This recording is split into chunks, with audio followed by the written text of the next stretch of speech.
जय श्री राधे। आज मैं आपको राधाष्टमी से जुड़ी संपूर्ण जानकारियों को दूंगा। राधाष्टमी कब मनाई जाएगी, उसको किस प्रकार किस विधि से मनाया जाए, राधाष्टमी की व्रत की क्या कथा है, उद्यापन किस प्रकार किया जाएगा और हमारी किशोरी जी को क्या क्या वस्तु प्रिय हैं, जिन वस्तु अगर हम उनको भोग देंगे, उनका भोग लगाएंगे, उनको उपहार स्वरूप में देंगे तो किशोरी जी की कृपा हमें कैसी प्राप्त होगी। तो इन सब बातों को जानने के लिए वीडियो को अंतिम तक जरूर देखिए। आइए शुरुआत करते हैं। सबसे पहले कि राधाष्टमी कब मनाई जाएगी। इस बार राधा अष्टमी 11 सितंबर को मनाई जाएगी। दूसरी बात, कहते हैं राधा अष्टमी का जो व्रत है वो कब तक रखा जाए और कैसे रखा जाए। जैसे हम सब लोग सारे व्रतों को रखा करते हैं उसी प्रकार से राधाष्टमी का व्रत रखा जाता है। लेकिन राधाष्टमी का व्रत एक ऐसा व्रत है जो केवल मध्याह्न काल तक रखा जाता है, यानी कि 12 बजे मध्याह्न काल में हम राधा किशोरी जी का जो विग्रह है, आपके पास चित्रपट हो, उसका अभिषेक कीजिए, उसका सुंदर श्रृंगार कीजिए, पंचामृत आदि से उसका अभिषेक करके और उस अभिषेक का ग्रहण करके, उस अभिषेक के जो पंचामृत को ग्रहण करके आप अपने व्रत का पारायण कर सकते हैं। और बहुत से लोग जो जिस संप्रदाय में दीक्षित है उस संप्रदाय के अनुसार उस कार्य को करें। तीसरी वस्तु, श्री किशोरी जी को उस दिन क्या भेंट लगाए। शास्त्रों में ऐसा वर्णन आया है कि हमारी किशोरी जी जो बनाने की कला है, जो भोजन के निर्माण की कला है, इसमें बड़ी निपुण है। वो ठाकुर जी को इतने सुंदर सुंदर व्यंजन बनाकर खिलाती हैं। और ऐसा भी आया, मान लीजिए आज हमारी किशोरी जी ने जो व्यंजन बनाया, अब दोबारा वह व्यंजन भैया एक साल में उसका नंबर लगे या दूसरे साल में उसका नंबर लगे, कुछ पता नहीं, क्योंकि किशोरी जी को इतने सुंदर सुंदर व्यंजन बनाने आते हैं। तो इसलिए आप सब लोग भी किशोरी जी को जितने सुंदर पकवान हो सके बनाइए। और एक विशेष वस्तु जो हमारे ब्रज में बनाई जाती है, हमारी किशोरी जी को अरबी की सब्जी, वो भी मठा के साथ मिश्रित की हुई, वो बड़ी पसंद है। अगर आप सब लोग हो सके तो किशोरी जी को अरबी की सब्जी और मठा मिश्रित उस सब्जी का भोग लगाइए। चौथी बात, हमारी किशोरी जी को उस दिन क्या भेंट दी जाए। भैया जब किसी का प्रागट्य होता है, जन्म होता है, तो हम सब लोग जाकर कुछ ना कुछ भेंट दिया करते हैं ना। तो किशोरी जी को भैया क्या भेंट दी जाए।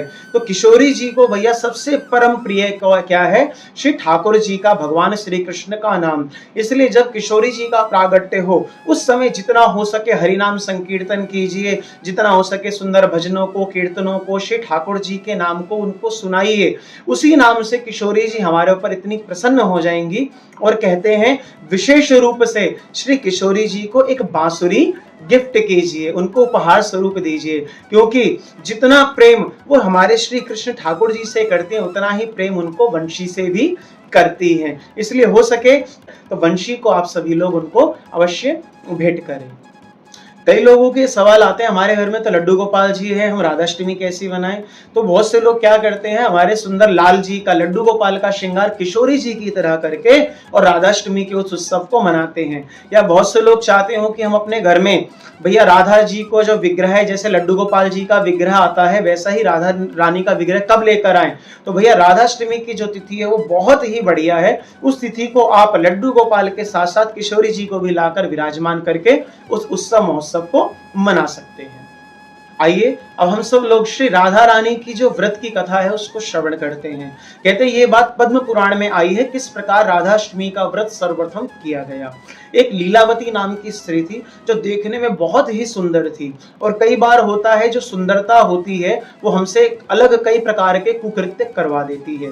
तो लीलावती ने भी अपने उस रूप सौंदर्य का फायदा उठाया और नगर में रहने वाले कई पुरुषों के साथ वह संलग्न हुई, जिससे उसके जीवन में अनेक पाप बने। लेकिन भैया पाप करते करते भी एक समय ऐसा आ जाता है जब व्यक्ति के चित्त में शांति, सोचता है कि शांति आ जाए, वो भी भगवान से जुड़े, धर्म कर्म करे। तो एक दिन उसके मन में ही यह बात आई कि मैंने अपना संपूर्ण जीवन तो ऐसे बिता दिया, लेकिन अब मैं अपने जीवन में थोड़ी शांति चाहती हूँ। तो उस शांति की प्राप्त करने के लिए, अध्यात्म की प्राप्ति करने के लिए वो अपने नगर से बाहर निकली। नगर के बाहर ही एक राधा कृष्ण का मंदिर था जहां पर बड़े सारे वैष्णव भैया नृत्य कर रहे थे, संकीर्तन कर रहे थे, ढोल मृदंग आदि बजा रहे थे। वो वहां पर पहुंची और उन्होंने पूछा यहाँ पर क्या हो रहा है, मुझे भी इस बारे में बताओ। तो वहां पर सब वैष्णवों ने कहा आज राधाष्टमी है, तो हम सब लोग सुंदर किशोरी जी को प्रसन्न करने के लिए यहाँ पर ये उत्सव कर रहे हैं। आप भी चाहो तो इस उत्सव को कर सकती हो। अब भैया सुबह से घर से निकली थी, उसने कुछ खाया पिया तो था नहीं, मध्याह्न काल के 12 बजे का समय आने वाला था। सुंदर उसने भी राधा श्री किशोरी जी का अभिषेक को देखा और समस्त वैष्णवों के साथ सुंदर उत्सव किया और उसका जो व्रत था वो 12 बजे तक का जो था वह संपूर्ण हो गया। अब आगे क्या होता है, जब वो व्रत को संपूर्ण करके वापसी अपने नगर की ओर जा रही होती है तो काल की कुछ ऐसी प्रेरणा होती है, वहीं से एक सर्प गुजर रहा होता है, सर्प के ऊपर उसका पांव आ जाता है और सर्प उसको दंशन कर लेता है, उसकी मृत्यु हो जाती है।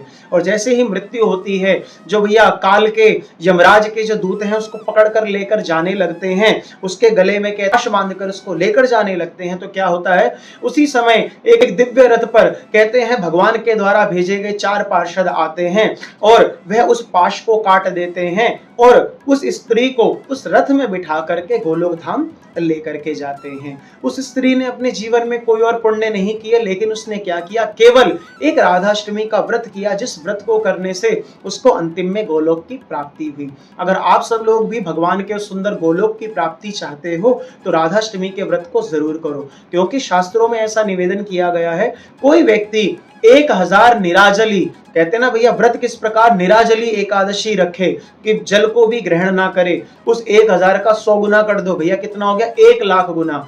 कोई व्यक्ति एक राधा अष्टमी के व्रत को करता है तो उसको 1,00,000 निराजली एकादशी करने का पुण्य प्राप्त होता है। और जो भी इस व्रत को पूर्ण अच्छे श्रद्धा भाव से विश्वास से रखता है उसको अंतिम में भगवान के गोलोक की प्राप्ति अवश्य होती है। इसलिए जो व्यक्ति जन्माष्टमी का व्रत रखते हैं वो व्रत पूरा कब माना जाता है, जब वो राधाष्टमी के व्रत को रख लेता है। इसलिए आप सभी लोग राधाष्टमी के व्रत को जरूर रखें और राधाष्टमी से जुड़ी हुई किसी भी जानकारी को प्राप्त करने के लिए नीचे दिए गए नंबर पर संपर्क करें। अगर आप YouTube पे देख रहे हैं तो चैनल को सब्सक्राइब करें और Facebook पे देख रहे हैं तो हमारे पेज को फॉलो करें। जय श्री राधे।